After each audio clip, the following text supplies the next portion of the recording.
Assalamualaikum warahmatullahi wabarakatuh. Innal hamdalillah nahmaduhu wa nasta'inuhu wa nastaghfiruh wa na'udzu billahi min shururi anfusina wa min sayyiati a'malina may yahdihillahu fala mudilla lahu wa may yudlil fala hadiya lahu. Asyhadu an la ilaha illallah wahdahu la syarika lahu wa asyhadu anna Muhammadan 'abduhu wa rasuluh. Allahumma shalli wa sallim wa barik ala hadzal nabiyil karim Nabiyyina Muhammadin sallallahu alaihi wasallam wa ala alihi wa sahbihi wa man tabi'ahu ila yaumiddin. Amma ba'du fa ya ibadallah ittaqullah li'anna Allah ta'ala yaqulu fi kitabihil aziz wa huwa asdaqul qailin ya ayyuhalladzina amanu ittaqullaha haqqa tuqatih wa la tamutunna illa wa antum muslimun.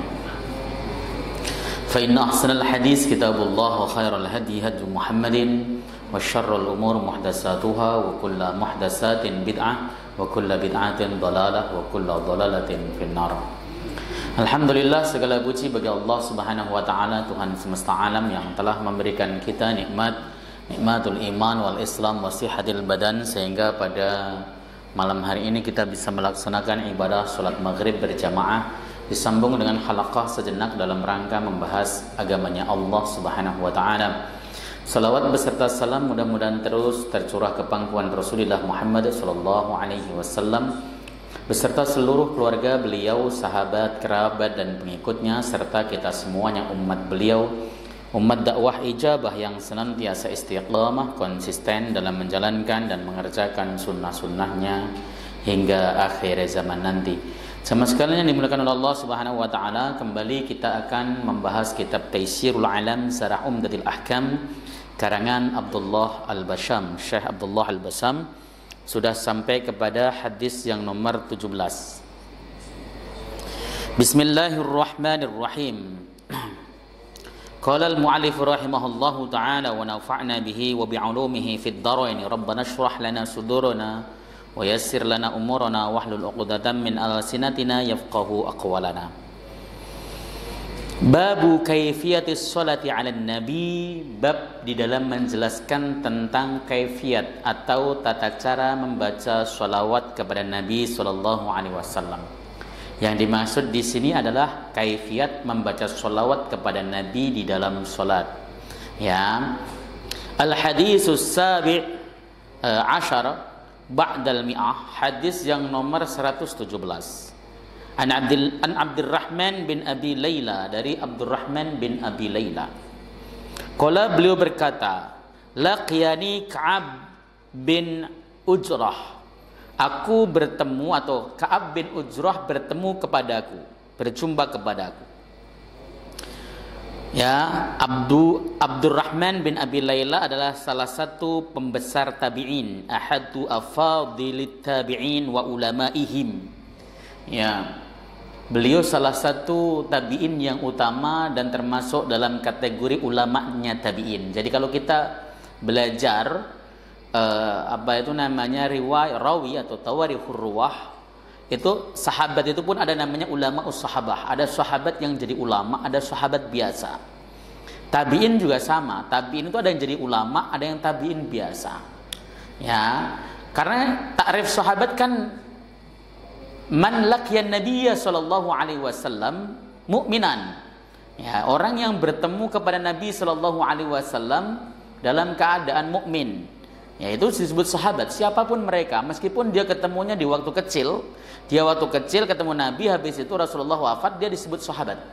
Karena dia pernah berjumpa kepada Nabi sallallahu alaihi wasallam. Wa mata mu'minan, dan mati pun dalam keadaan iman. Karena ada orang yang dia itu bertemu Nabi pada saat dia muslim lalu menjadi kafir setelah Nabi wafat. Itu ada, yaitu seperti contohnya adalah Musailimah al-Kadzab dan sebagainya, dan tentara-tentaranya dan pasukan-pasukannya. Itu asalnya dia beriman kepada Nabi, pasca Nabi wafat mereka kafir, maka tidak disebut sahabat.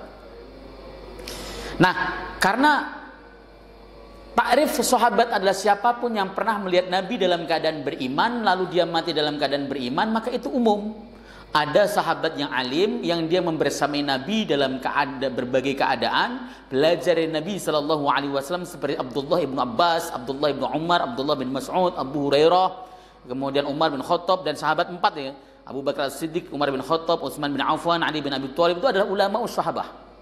Sahabat-sahabat yang jadi ulama. Nah, tabi'in juga sama. Tabi'in itu kan orang yang pernah bertemu dengan sahabat. Maka di antara mereka ada yang jadi orang biasa, meskipun tetap utama. Ada yang jadi ulama. Ada yang tabi'in biasanya afadil. Tabi'in yang memiliki keutamaan. Salah satunya adalah Abdurrahman bin Abi Layla, atau Tawus bin Kaisan, atau Sa'id ibnu Musayyib dan sebagainya. Itu adalah seorang tabi'in yang utama, ulamanya tabi'in. Nah, Abdurrahman bin Abi Layla ini ketemu dengan Ka'ab bin Ujrah. Ka'ab bin Ujrah itu salah satu sahabat Nabi SAW yang terkenal juga. Beliau mengatakan, ala uhdi laka hadiyatan, mau enggak saya kasih kamu suatu hadiah? Ya, anan Nabiya sallallahu alaihi wasallam kharaja alaina, sesungguhnya Nabi sallallahu alaihi wasallam itu keluar kepada kami. Jadi pertanyaan ala yahdi, maukah kamu, itu tidak butuh jawaban. Ya, karena memang pada hakikatnya kebiasaan para sahabat itu sering memberikan hadiah. Ya, meskipun hadiahnya tersebut tidak berupa materi, tetapi kadang-kadang hadiahnya tersebut adalah masailul ilmi syar'i, yaitu tentang masalah ilmu syariat. Kan begini, Nabi SAW kesehariannya itu kan kalau berkaitan dengan masalah agama itu syariat. Perkataan Nabi kalau berkaitan dengan masalah agama itu syariat. Maka Quran yang kemudian memvalidasinya dengan perkataan wa ma yantiqu 'anil hawa in huwa illa wahyu yuha. Tidaklah dia Nabi Muhammad itu berkata dengan hawa nafsunya, berdasarkan hawa nafsunya, tapi apa yang diucapkannya adalah wahyu yang diberikan kepadanya. Ini adalah dari sisi agama. Ketika Nabi SAW bersabda atau melakukan perbuatan tapi itu berkaitan dengan agama, maka itu adalah dari Allah Subhanahu wa taala. Itu merupakan syariat. Tetapi kalau berkaitan dengan urusan dunia yang bukan kaitannya dengan agama, maka itu ijtihad dari Nabi sallallahu alaihi wasallam sendiri. Nah, sahabat itu tidak 24 jam bersama Nabi sallallahu alaihi wasallam, ganti-gantian. Nabi kadang bersama dengan sahabat satu, tidak disertai dengan sahabat yang lain. Ada kadang Nabi SAW bersama dengan Abu Hurairah, tapi kadang juga bersama dengan sahabat yang lain seperti Ibnu Umar. Ya, makanya kemudian para sahabat itu sering bertanya kepada Sayyidah Aisyah radhiyallahu taala anha terkait amaliyah yaumiyah, amaliyah sehari-hari Nabi SAW di rumah.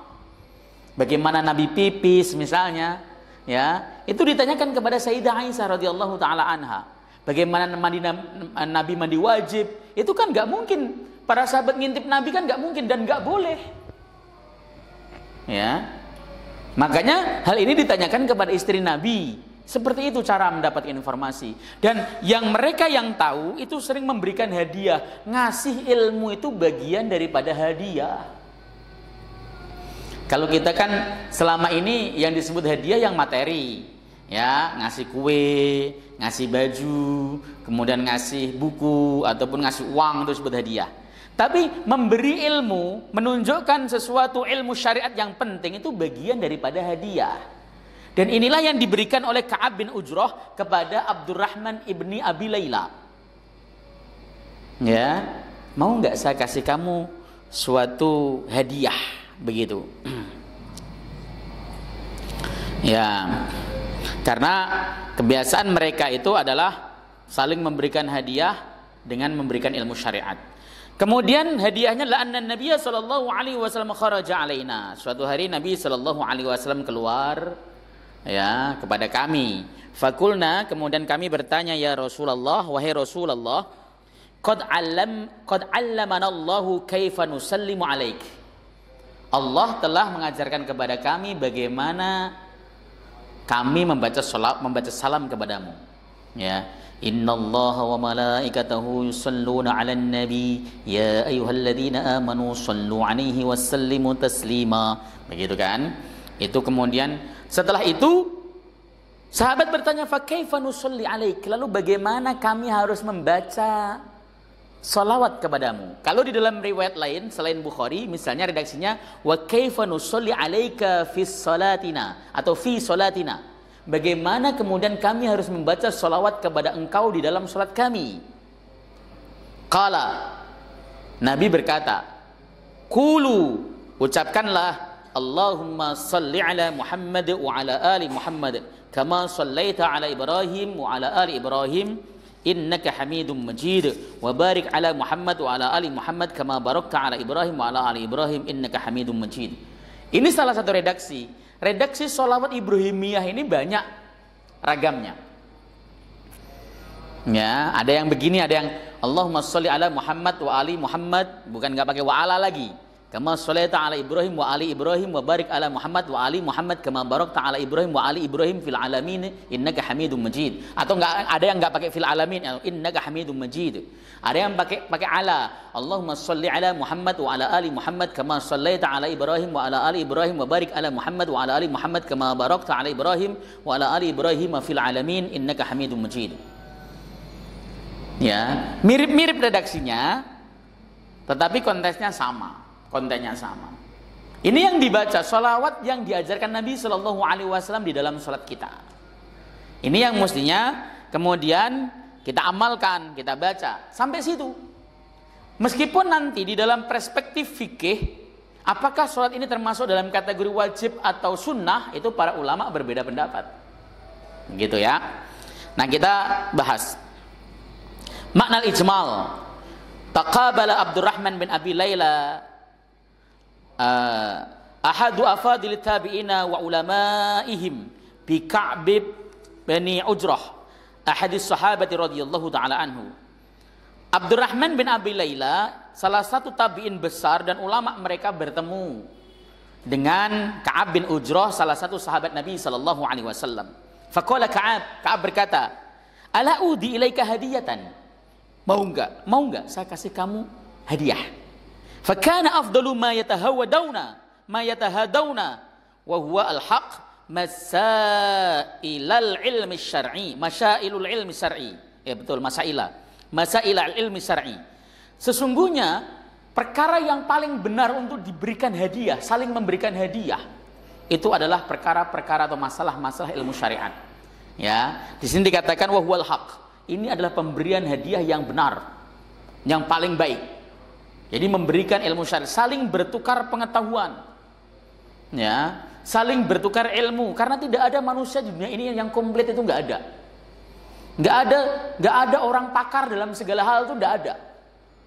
Ya, ada orang kok ngaku pakar, misalnya dia pakar tafsir, pakar hadis, pakar fikih, pakar waris misalnya, atau pakar fikih muamalah muasirah, atau pakar balaghah, pakar ilmu kalam dan sebagainya. Tidak ada orang yang memiliki kepakaran dalam semua bidang. Tahu iya tetapi tidak pakar, ngerti iya tetapi tidak pakar. Orang itu memiliki fan masing-masing. Ada orang yang pakar hadis tetapi lemah di fikih. Kita tahu kurang apa hebatnya Al-Imam Al-Bukhari, kurang apa hebatnya Imam Muslim bin Hajjaj. Ya, mereka memiliki kitab-kitab sahih yang katanya as-sahihul kutub ba'dal Quran. Kitab hadis mereka itu kitab yang paling sahih setelah Al-Quran. Tetapi mereka tidak membangun madhab fikih. Kenapa? Karena beliau ini pakar di dalam bidang hadis. Apakah tidak tahu fikih? Tahu, ngerti, tetapi tidak semendalam para imam madhab. Imam Syafi'i, siapa nggak kenal beliau? Seorang yang sangat cerdas, akalnya itu cerdas sekali, diakui oleh Imam Malik. Kecerdasan Imam Syafi'i luar biasa. Pakar fikih, peletak dasar ilmu fikih pertama. Sebelum Imam Syafi'i belum ada yang menulis kitab usul fikih. Imam Syafi'i mulai menulisnya dengan Ar-Risalah, berisi tentang usul fikih. Dari Ar-Risalah tersebut kemudian nanti berkembang kepada ilmu usul fikih yang lain sampai hari ini. Siapa yang tidak mengenal beliau? Tetapi di dalam masalah hadis beliau kalah dengan Imam Ahmad. Hafalan hadisnya Imam Ahmad lebih dari 1 juta hadis. Tapi Imam Ahmad mengakui dalam pemahaman persoalan fikih, beliau merasa yang Imam Ahmad merasa kalah dengan Asy-Syafi'i. Ya, seperti itu. Imam Ibnu Hajar Al-Asqalani itu pakar hadis. Beliau menulis sarah hadis namanya Fathul Bari Sarah Sahih Bukhari, yang ditulis dalam masa 25 tahun. Proyek besar tersebut itu ditulis masanya, menghabiskan masa 25 tahun karena ditulis tangan. Ditulis tangan, kemudian sangat hati-hati sekali, itu masanya sampai 25 tahun, hampir separuh umur beliau digunakan untuk menulis hadis Fathul Bari Syarah Sahih Bukhari. Alim sekali dalam ilmu hadis. Tetapi kenapa beliau berfikih ikut mazhab Asy-Syafi'i? Ya karena memang meskipun beliau adalah ulama yang ngerti fikih, faham fikih, tapi bidang beliau adalah hadis. Apalagi kalau kemudian orang zaman sekarang itu kalau sudah kuliah di satu titik misalnya, S1-nya ekonomi syariah, S2-nya ekonomi syariah, S3-nya ekonomi syariah, ya dia pakarnya di ekonomi syariah. Kalau dia berbicara masalah keguruan misalnya, ya bisa tetapi bukan pakarnya.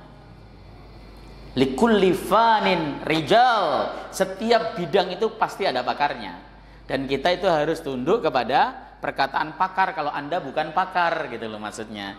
Misalnya contoh, Anda bukan ahli hadis, ketika kemudian membaca hadis dan dikomentari oleh ahli hadis, ngikut saja. Kenapa? Karena Anda bukan ahli hadis. Ahli hadas iya, ya bukan ahli hadis, begitu. Begitu ya. Nah, kalau kita ketemu, misalnya para pakar ketemu, ada pakar ekonomi, ada pakar fikih dan sebagainya ketemu, mereka saling tukar menukar ilmu, itu bagus. Saling tukar menukar pengetahuan, ilmu syariat, misalnya bagaimana akdun murakkab, akad yang sifatnya multi akad. Zaman sekarang itu kan tidak ada, hampir ya, praktek akad di lembaga keuangan syariat itu hampir tidak ada yang akad tunggal, tapi multi akad, dan multi akad itu sulit ya untuk diraba dengan kitab-kitab kuning atau kitab-kitab tulis klasik. Dia harus menggunakan pendekatan dengan kitab-kitab fikih muamalah al-mu'asirah yang kontemporer mestinya. Nah, kita nggak tahu, maka kita minta tahu dari orang yang pakar misalnya, atau dia pakar ekonomi tapi lemah di dalam fikih waris misalnya. Kita pandai fikih waris, bagaimana ada masalah mimbariyah dan sebagainya, kita jelaskan kepada mereka dengan detail. Oh, akhirnya kemudian dia paham. Atau ada seorang pakar fikih tapi lemah di sirah, maka dijelaskan di situ. Jadi semua orang itu memiliki kepakaran masing-masing. Ya, orang yang tidak punya pakar sama sekali ya kayak saya ini, ya enggak pakar apa saya itu, kadang-kadang bingung. Tapi masjid-masjid itu sukanya minta ngaji, saya bukan pakar loh. Kalau bidang yang pernah saya geluti serius itu ada dua, yaitu fikih dan hadis.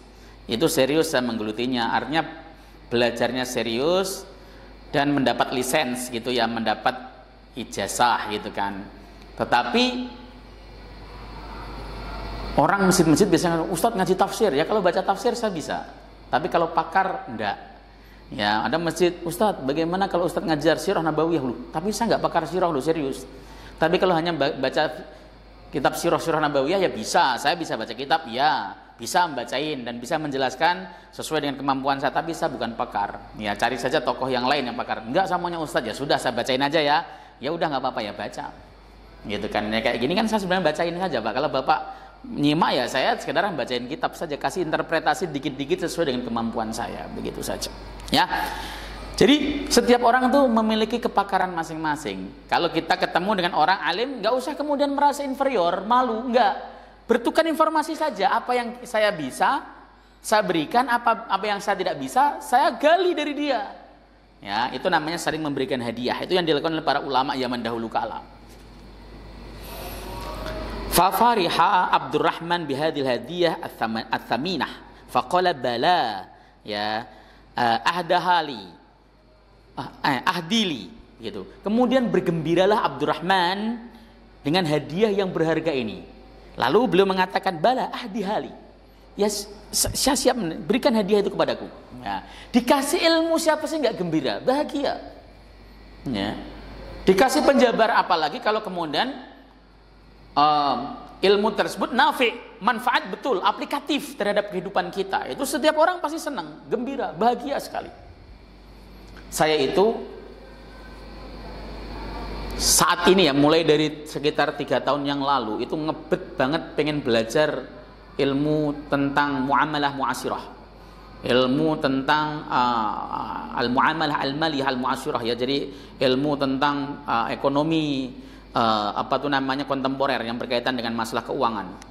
Saya beli kitab itu ada Al-Mu'amalah Al-Mu'asirah karangan Al-Ustadz Dr. Wahbah Yuhaili. Saya beli, kemudian Fiqhul Buyu dengan pembahasan kontemporer, bagaimana legasi, bagaimana teks dan sebagainya dibahas di situ. Itu saya juga beli karena saking pengennya bisa. Kalau fikih muamalah ala klasik, alhamdulillah, karena kami pernah belajar sampai selesai hatam. Kalau di pesantren itu wajib hatam kitab-kitab seperti itu. Tapi ketika berhadapan dengan akad-akad kontemporer dan sebagainya, itu sulit sekali.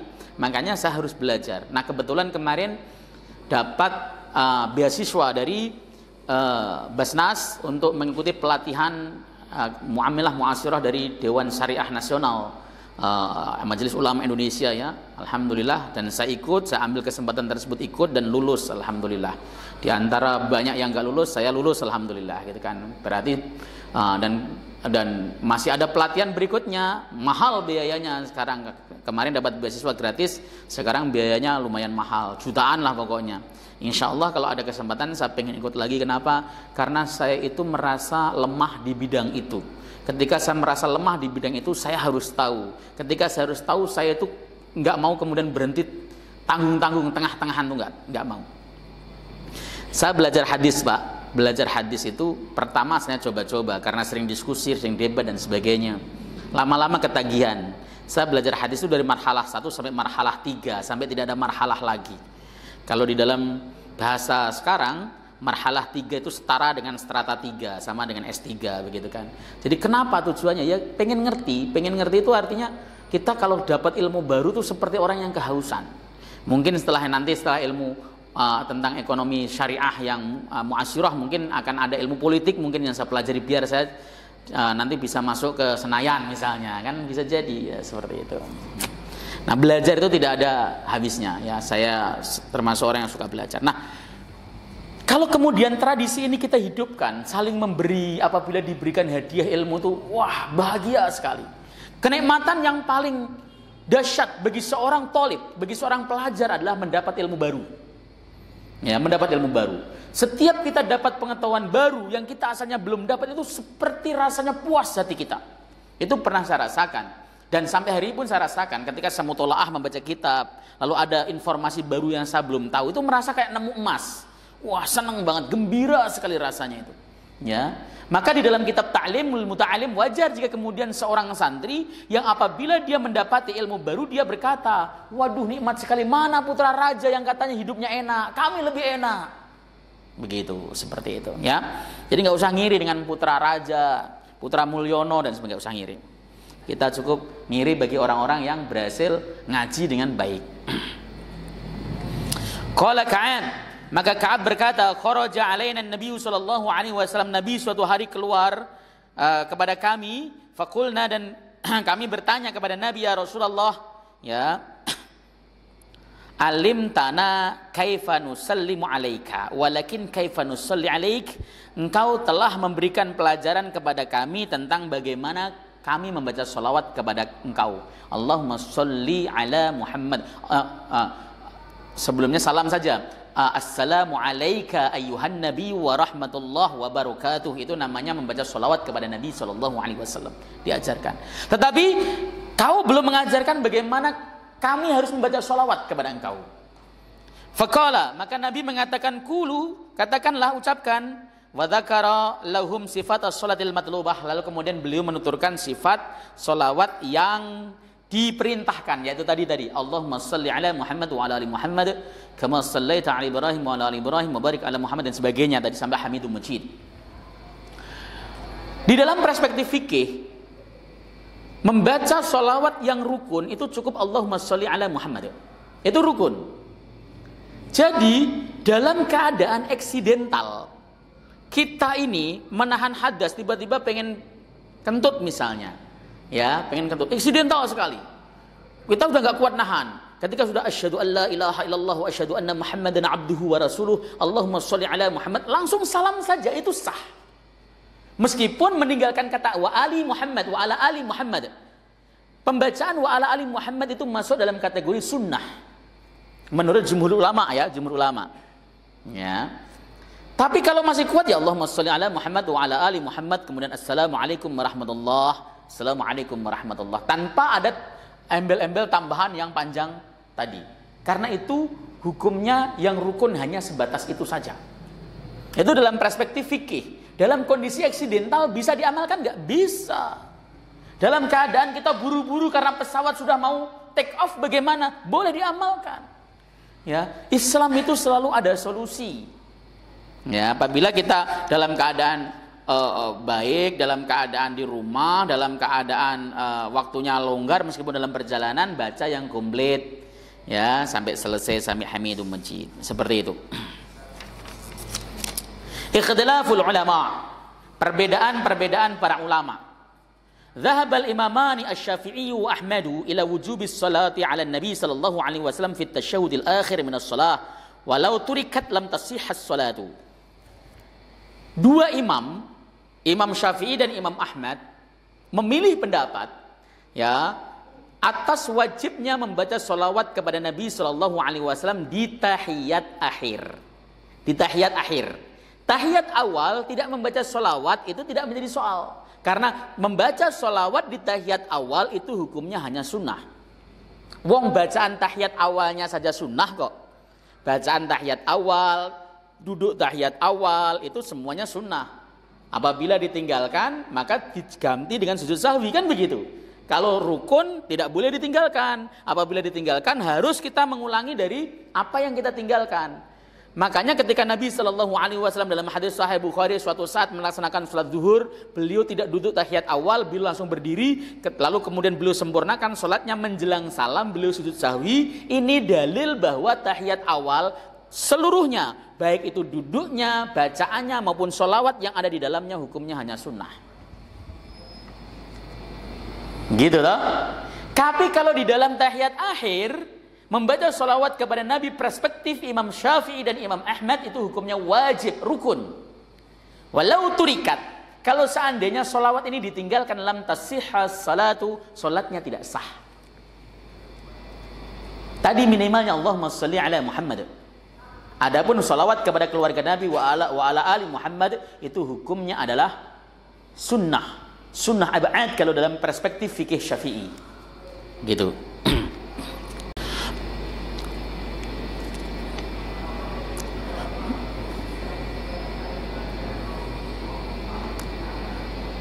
Mustaddillaini biqaulihi sallallahu alaihi wasallam hina sa'aluh.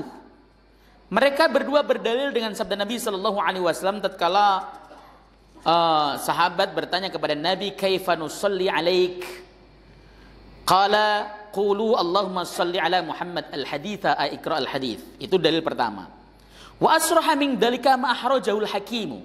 Yang lebih jelas daripada itu ya adalah hadis yang dikeluarkan oleh Imam Hakim wa Abu Hatim fi sahihihima, dan Abu Hatim di dalam kitab sahih mereka ada Sahih Al-Hakim, namanya Mustadrak ala Sahihain, dan Abu Hatim beliau juga mengarang sahih tapi versinya Abu Hatim.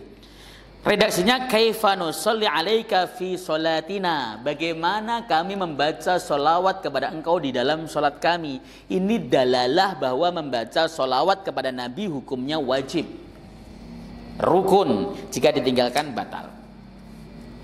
Wa dhahabal imamani Abu Hanifah wa Malikun wa katsirun minal ulama. Sementara dua imam lain, Abu Hanifah, Imam Malik, dan banyak ulama berpendapat illa annaha sunnatun, sesungguhnya membaca sholawat kepada Nabi di tasyahud akhir hukumnya hanya sunnah. Kenapa bisa begitu? Liqaulin Nabi sallallahu alaihi wasallam, sebab Nabi bersabda ba'da an syaqat tasyahuda.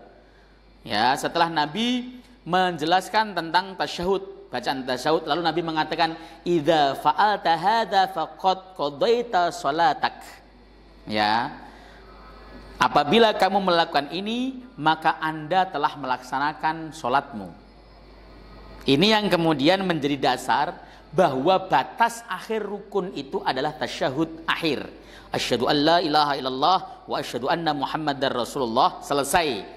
Adapun sholawat hukumnya sunnah sebab ada dalil ini. Ini yang sering saya katakan, Pak, bahwa Di dalam sholat itu, amaliyah-amaliyah yang dikerjakan oleh kita kaum muslimin itu rata-rata memiliki dalil. Rata-rata. Saya sudah pernah bicara di sini berkali-kali bahwa amaliyah-amaliyah sholat yang dikerjakan oleh kita kaum muslimin rata-rata itu sudah memiliki dalil.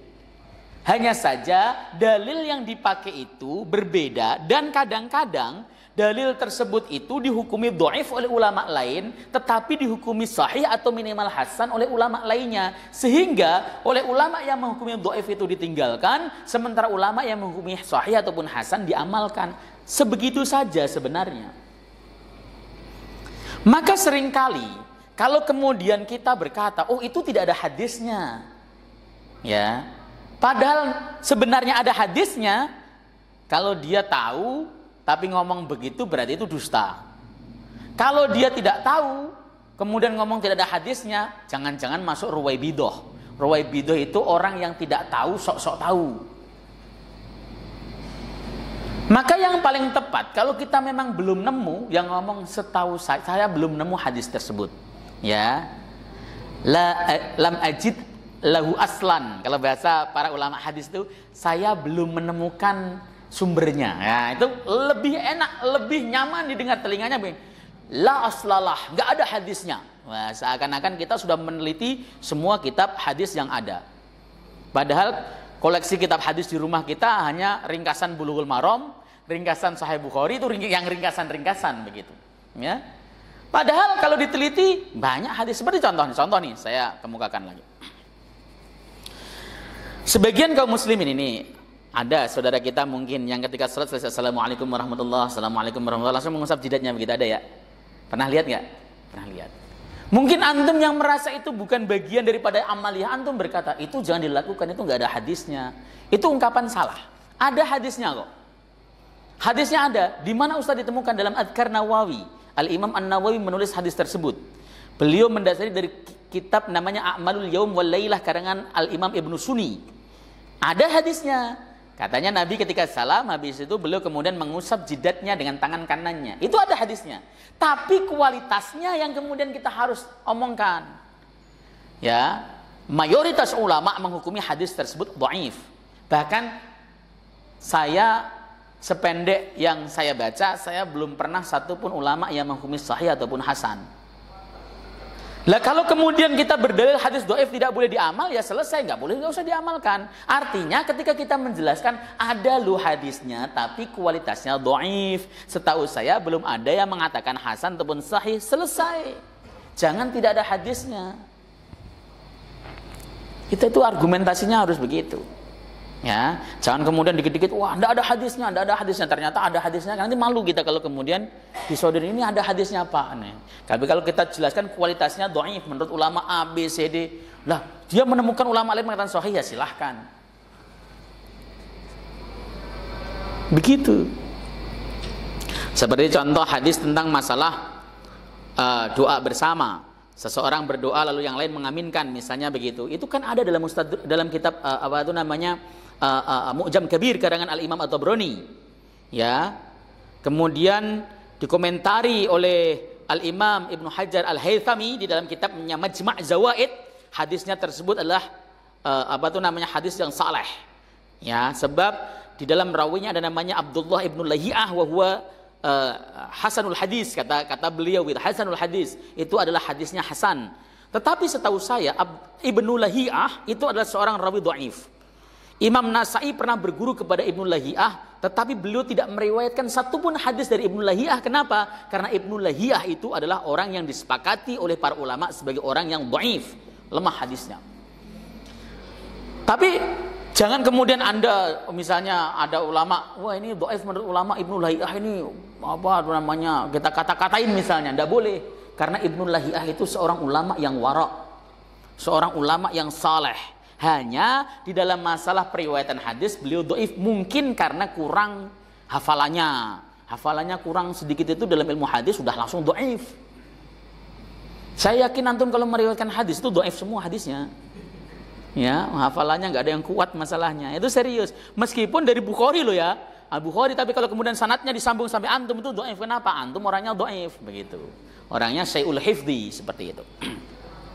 Jadi orang-orang yang disebutkan sebagai rawinya dhaif, rawinya kemudian mungkar dan sebagainya itu biasanya adalah mereka orang-orang yang soleh. Tapi kalau sudah matruk, maudhu dan sebagainya itu adalah memang rawinya bermasalah dalam segi kredibilitasnya.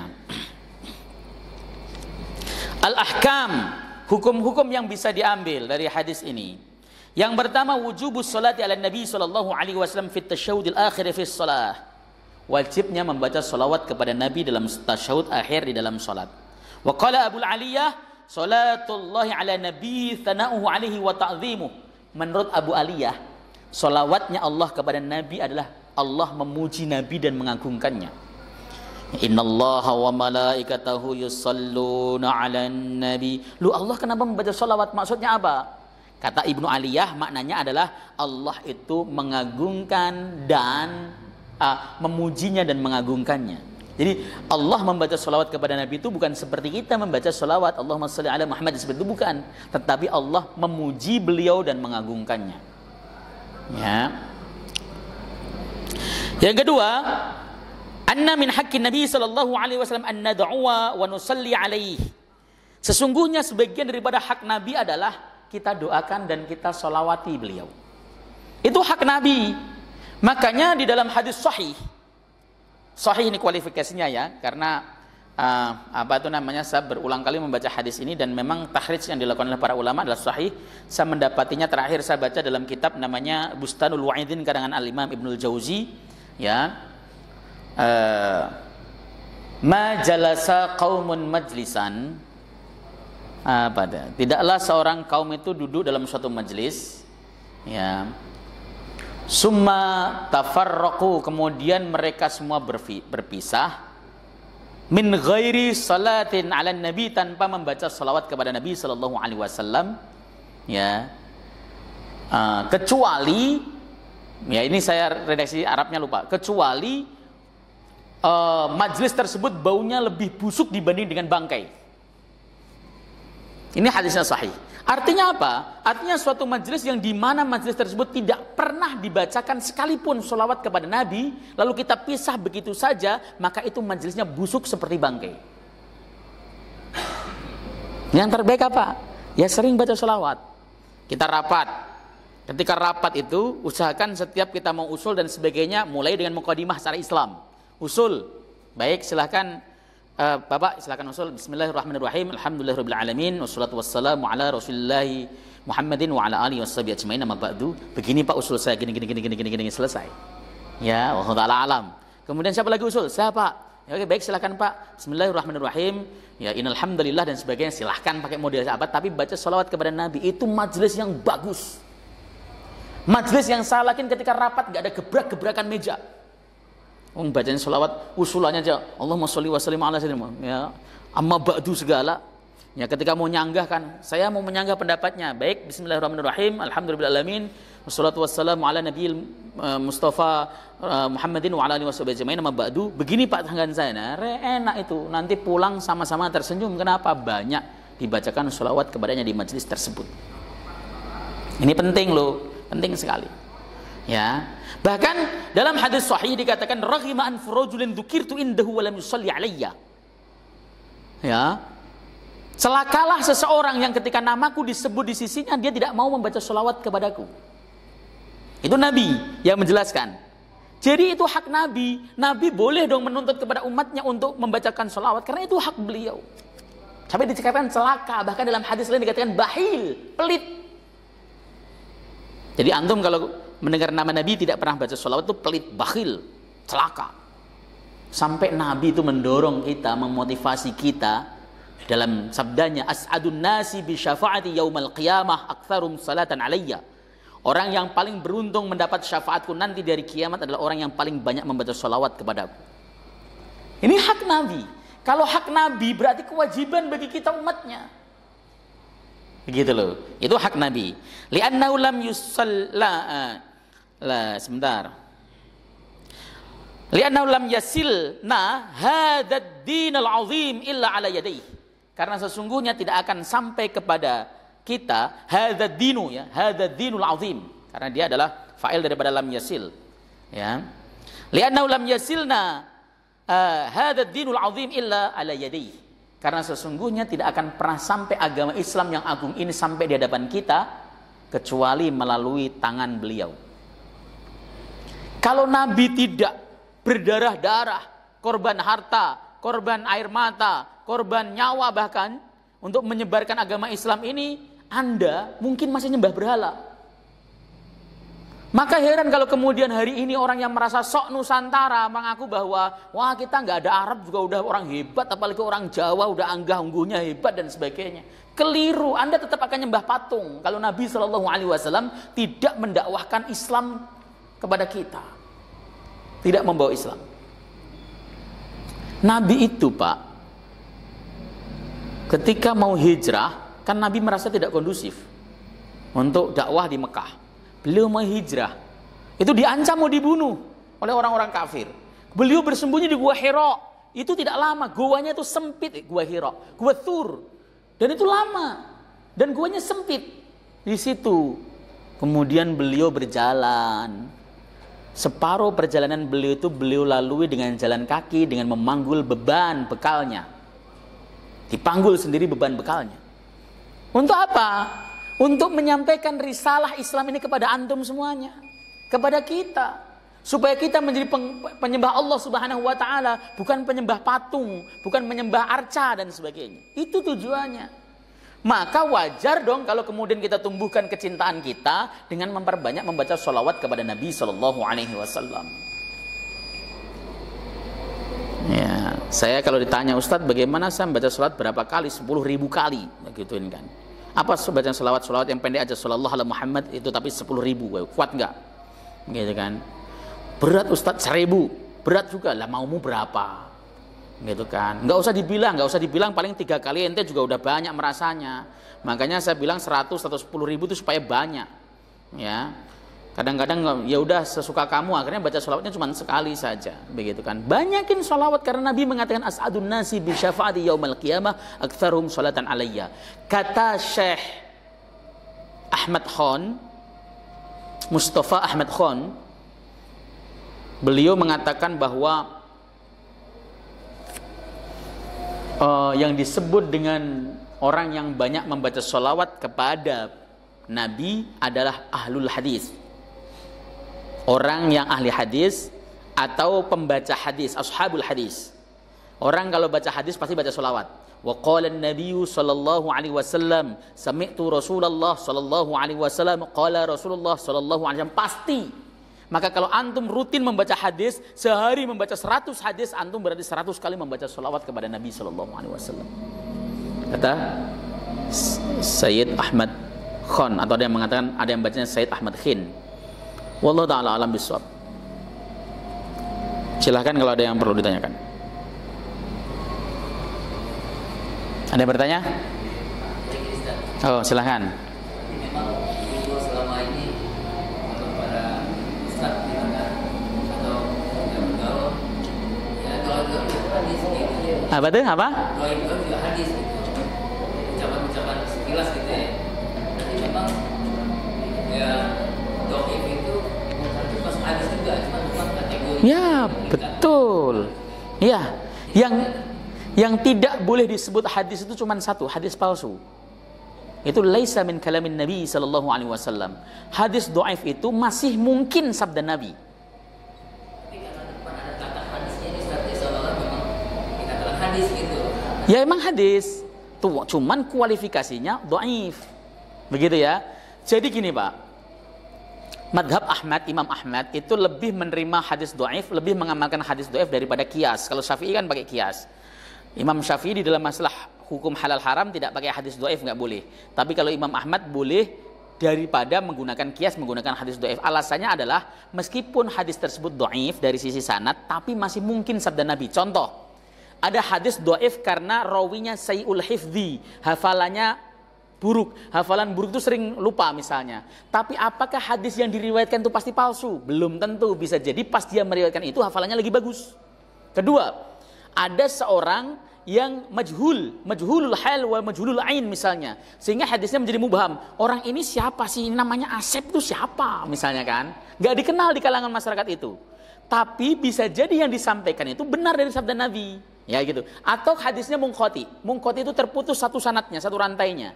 Ya ini nggak ketemu, kok tiba-tiba langsung lompat kepada si fulan. Hadis ini mungqati, itu dhaif.